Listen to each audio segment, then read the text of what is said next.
All right, today we are going to do some probability review and some miscellaneous topics that you can expect to see on the MCA and ACT tests. So our first question says, a drawer has 6 blue socks, 12 black socks, and 19 white socks in it.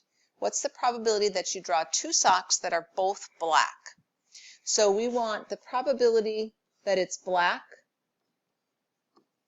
and then the other one is also black. Okay? So the first thing we have to do is look at how many black socks we have. We have 12 of them. So the probability that we get the first one is black is going to be 12 divided by the total number of socks that we have in the drawer. And if we take 6 plus 12 plus 19, we get 37. So we have 12 out of 37 chances of that first sock being black. Now when we go to pick the second sock, and means we have to multiply, there's only 11 black socks still in the drawer, and there's only 36 socks still in the drawer to pick from. So we have 12 37ths times 11 36ths. It ends up being 11 over 111 in its reduced form. Now, the other option for figuring that out, we could do combinations. We have 12 socks, and we're choosing 2 of them, compared to 37 socks, choosing 2. It's going to get you the same answer. All right, the second part says, what is the probability they are both blue or both white? So both blue, let's see if I can,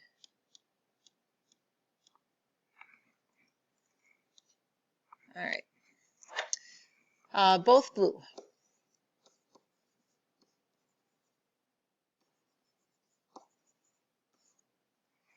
And or means we're going to add. So we have the probability that it's blue and blue plus the probability that it's white and white. So our first one, we have 6 blue socks. So our first one here would be 6 out of 37. And then when we go to draw the second sock, we only have 5 out of 36. Then we look at the white ones. We have 19 white socks to start with out of 37. And when we pick one, then we only have 18 out of 36 left. All right, and multiplying all of those together, we get 372 over 1,332, and that reduces to 31 over 111. Again, with combinations, we could have set this up as 6 socks, choose 2, plus 19 socks, choose 2, compared to 37 socks, choose 2. All right, now what is the probability that they are different colors? I'm going to move this down just a tad. I'll be right back. Okay, so what is the probability that the 2 socks are different colors? We have a lot of options here. We could get a blue one first and then a black one. Or we could get its reverse. We could get a black one first and then a blue one. Another option, we could get black and white, or the reverse combination, white and black. Or we could do blue and white, or white and then blue. So we have a lot of options here that we have to consider. For the first one here, a blue and a black, we had 6 blue socks out of 37. And then we had 12 black socks, but only 36 since we've drawn 1 sock already. Okay. Now, when we do the reverse combination, black and blue, we're going to have 12 out of 37, but then only 6 out of 36. So you'll see that these are really the same thing. 6 times 12 is in the numerator, and 37 times 36 is the denominator. So we could just take this first one and say we were going to have 2 of them. And then we don't have to count that second option. Okay? Same with our black and white ones. We had 12 black socks out of 37. And then we had 19 white socks, only 36. And again, when we reverse that, white first, we'd have 19 out of 37. And then 12 out of 36. Again, we'd get the same value for each of those. So if we take this one off, we know that we just need 2 of these. Okay. Third option, blue and white. So we had 6 blue socks out of 37, and our white socks we had 19, only 36 after we've taken 1 sock out. The reverse pair, white first, would be 19 out of 37, and then 6 out of 36. So again, if we ignore that one and just double that, it's the same thing.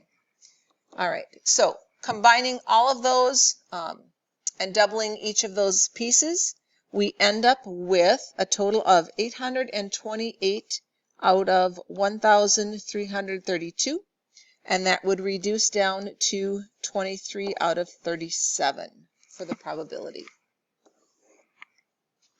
All right, so again, if you wanted to use combinations, we said that we have 2 options for each of these, so we'd take 2 times this combination.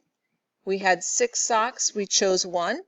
Then we had 12 socks and we chose 1. For the second option here, we had 12 socks and we chose 1. And then we also had 19 socks and we chose 1. For the third, for the blue and white pairs, we had 6, we chose 1. And then we had 19 white ones and we chose 1. All divided by 37 socks, choosing 2. Okay. Once you do all those combinations, then remember you have to double it for the reverse pair. Still should get you that same answer. All right, question 2. If you draw a white sock from the drawer of socks in example 1, then how many draws would it take to guarantee that you get another white one? Well, the worst case scenario is that once we pick that white sock, we then have to pick all other socks before we pick another white one. So we could pick all 6 blue and all 12 black ones. So we'd have 18 possible socks that we could pick that wouldn't be white. So we'd actually have to draw 19 times to guarantee that we have one white.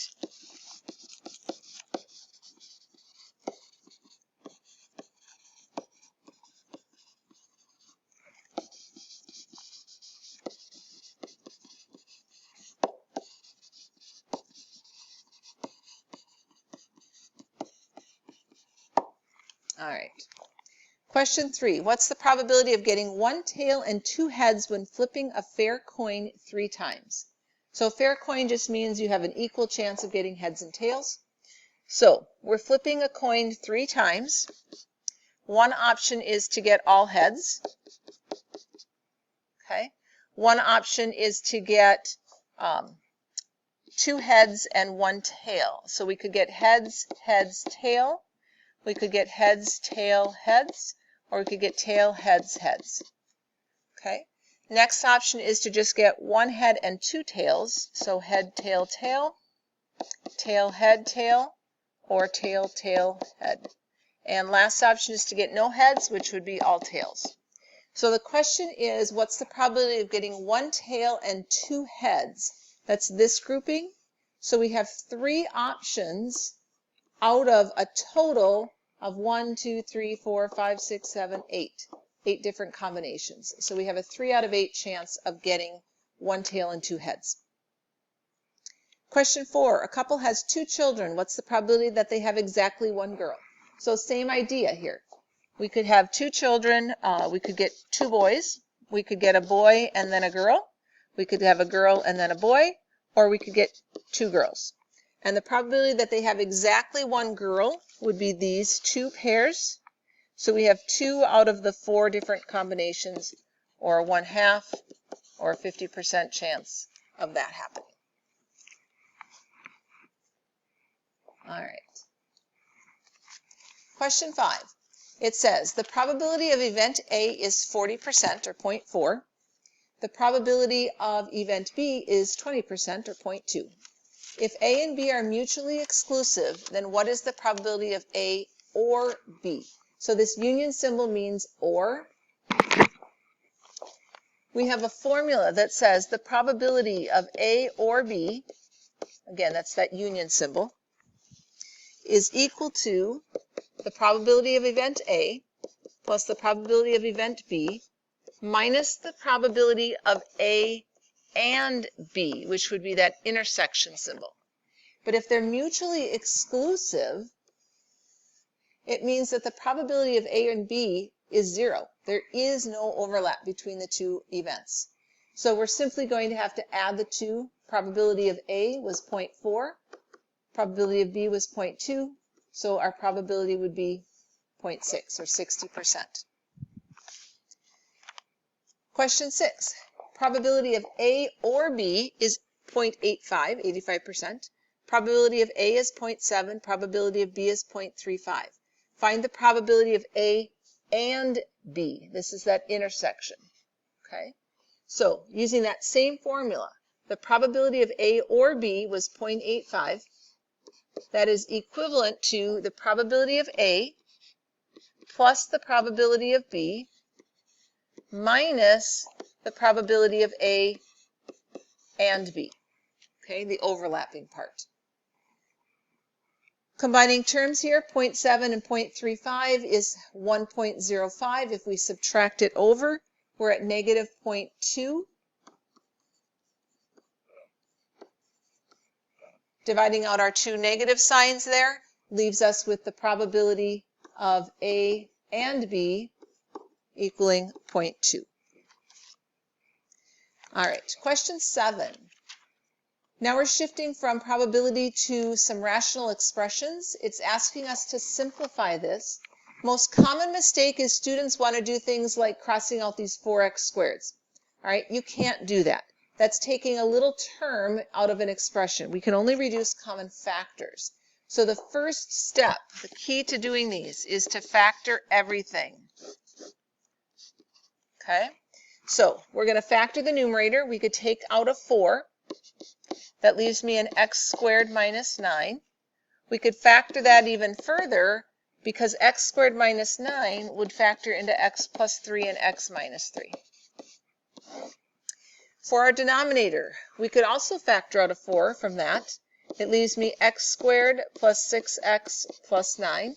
And that is a perfect square trinomial. It factors into x plus 3 times x plus 3. Looking at what we would get when we reduce those, we could reduce the common 4, that common factor. We also have a common factor of x plus 3 that we could take out. So my final answer would be x minus 3 over x plus 3. All right, question 8 says to simplify 5 over x minus 2 minus 4 divided by x plus 2. Notice the denominators are not the same. And if we're subtracting fractions or adding fractions, we have to have common denominators. So first thing to do is to work on getting that common denominator. So our common one, we would need to have an x minus 2 and we would need to have an x plus 2. So that means that this first fraction is missing the x plus 2 and the second fraction is missing the x minus 2. So we're going to multiply the same thing to the numerator and denominators so we keep it balanced. For my numerator now, if I distribute that 5 in, I get 5x plus 10. We're subtracting what we get when we distribute that 4 in. So we're subtracting a 4x and a negative 8.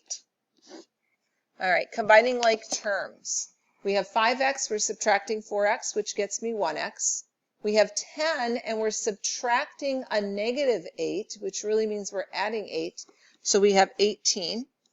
And our denominator we can either leave as x minus 2 times x plus 2, or we could FOIL that out, and we would get x squared minus 4 for denominator.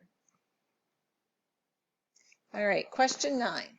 It says to simplify this expression, we have 2 divided by this fraction, 3 minus 5 divided by x plus 2.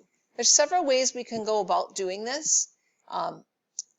At this point, since we haven't reviewed this topic yet, let's just go ahead and convert this denominator, get a common denominator within that piece so we can combine that into a single fraction.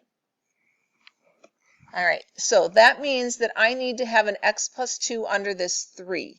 In order to do that, I'm going to have to multiply the 3 by x plus 2 over x plus 2. All right, so my numerator is still that 2. In the denominator part of this, distributing, we've got 3x plus 6, and then we're subtracting 5. So a 6 minus 5 would be a 1. And then to divide by this fraction, we are going to have to actually multiply by its reciprocal. So this is going to be 2 times the reciprocal of this. So our reciprocal would be x plus 2 over 3x plus 1.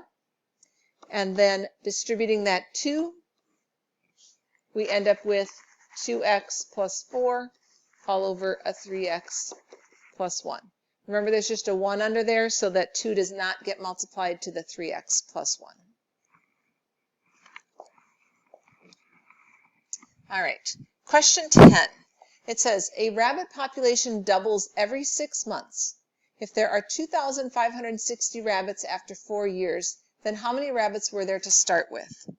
So let's look at, we have some starting population that we don't know. We're being asked to find it. What's happening to that population is it's doubling, but it's not just doubling 4 times, it's doubling every 6 months. So that's twice a year for 4 years. It's doubling 8 times to get us a total of 2,560. So let's figure out what is 2 to the 8th power.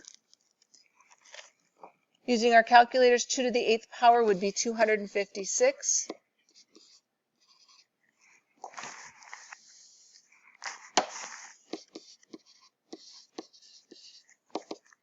And then if we divide that out, we end up with our initial population just being 10. Part B says, how many years had gone by when there were half as many rabbits as there were 4 years ago? Well, remember that it's doubling every 6 months. So if we want to go back to half of this, we just have to undouble it 1 time. So we have to go back 6 months to undouble it, which means this would happen at 3.5 years instead of 4 years.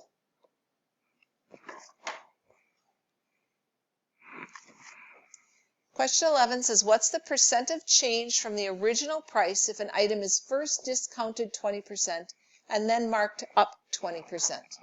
Common mistake is to think we're back to where we started. Discounting at 20%, marking it back up 20%. Seems like those should cancel out. But let's think about an initial price. If we discount it 20%, we're taking off 20% of that price, which gets us to 80% of the initial price. Now, if we mark that up by 20%, we are taking 100% plus an extra 20%. So we're really multiplying it by 1.2 to make it marked up by 20%. And 1.2 times 0.8 ends up being 0.96.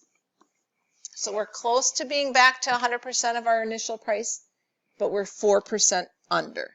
So it's actually been reduced. The net result is that it was reduced by 4%. All right, question 12 and 13 are topics that if we had had time to get through all of Chapter 7, you would have an algebraic way of doing these. For now, we're going to look at some options using our calculator. So go ahead and pause the recording and grab your calculator. All right, it says the amount of bacteria in a dish increases by 1% every hour. How many hours will it take for the original amount of bacteria to increase by at least 20%? So we have the starting amount of bacteria. We'll call it P for population. We are increasing it by 1%. That means 1 plus 0.01. And we're doing this, we'll say H for hours. H hours. Each hour it's going to increase by 1%. And we're looking for when we end up with at least a 20% increase. So let's say 1.2, so 100% plus 20% of my initial price, or my initial bacteria population. So notice that we could reduce out the p. We could divide p out of both sides. That part isn't actually needed. We're really looking at when is 1.01 to the h power equivalent to 1.2. So here's where we're going to grab our calculator since we haven't learned how to do logs yet. And we're actually going to put this in as two separate equations. All right, in our y equals screen, we're going to put in y equals 1.01 to the x power. And we're going to put in a second equation of just 1.2. And we're going to look for when those two are equivalent. So going to our y equals, we wanted 1 to be 1.01 to the x power. And we wanted our other one to come out to be just 1.2. 120%. To graph this, we're going to adjust our window a little bit. This one's really off. Give me 1 second here. Typically, we start out with a window of -10 to 10. Now, that's not going to help us on this one because we're looking for something beyond 10 hours. And we are looking at really tiny numbers for our y values. So let's change our window here. Our x min, we're not looking for negative hours, so we could start at 0. Our x max, let's go up to say 25. And I'm just going to take the tick marks out. Okay. For my y, we're not looking for the amount of bacteria to go negative, so I'm going to start at 0 again.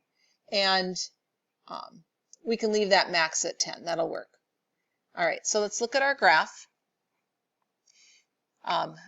And if we had changed our max and made it a little smaller here, that will just blow that up a little bit. Let's say we just go up to a 2. All right, so we can see that the red line is your 1.2, your just flat horizontal line. The blue line is your 1.01 to the x power. It's a very gradual exponential growth curve. And we're looking for where they intersect, where they're equivalent. To do that, we can do second trace and look for an intersect, number 5.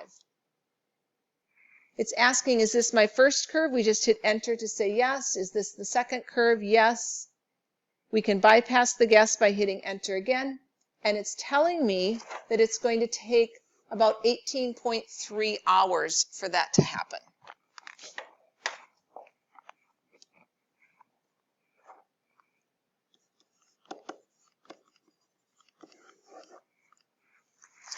All right, question 13 says a student has 509 digits of pi memorized, but loses 5% of the digits every 2 days that no review takes place. How many digits of pi will the student remember if he doesn't review for 30 straight days? So let's say T for total number of digits, okay? He knows 509 to start with. But he's losing 5%. So 1 minus 0.05, or just 0.95 if you want to put it in that way. But our power isn't just x. It's happening every 2 days. So let's say we have x number of days. We're going to have to divide it by 2 because it takes 2 days for that to happen, for him to lose the 5%. All right, so the question is, how many digits will he remember if he doesn't review for 30 straight days?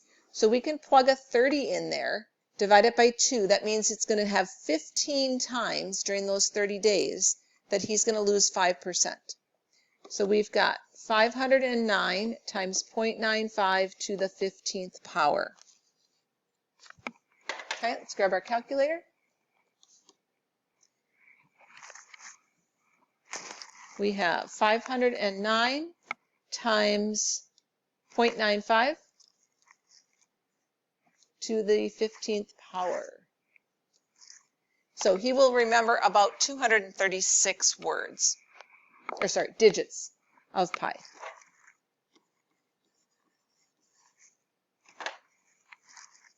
Okay, so after 30 days, he'll remember 236 instead of the original 509. The last part says, how many days would the student have to go without reviewing to only know the first 3 digits of pi? So now we're being told that our total number of digits we remember is only 3. We started with 509. We were losing 5%, so we were only keeping 95%. And again, it's the number of days divided by 2 because it takes 2 days for him to lose 5%. So here's another example of, we've got this exponential equation that we would like to have an algebraic way of solving. We can solve it with logs, but we haven't learned that yet. So graphically, we could take the 509 and divide it over. All right, and then we can set each of these equal to one of our equations. So we're going to put this in as y1, and we'll put this in as y2, and look for where they intersect.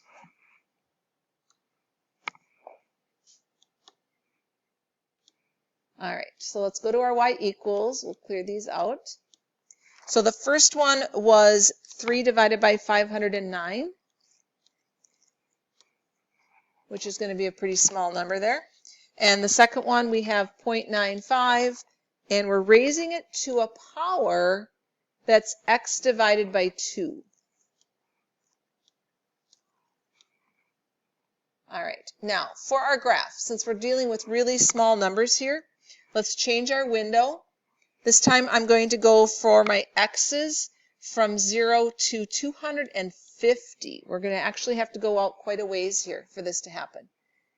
Remember, it took 30 days just to get down to 236 digits. For my y scale, my 3 divided by 509 is very tiny, so I'm going to just go up to like 0.1 for a y max. All right, so there's my exponential curve, my horizontal line at 3 divided by 509, and we're looking for where they intersect. So second trace, number 5, enter, enter, enter. So it's going to take about 200.18 or 200.2 days for that to happen.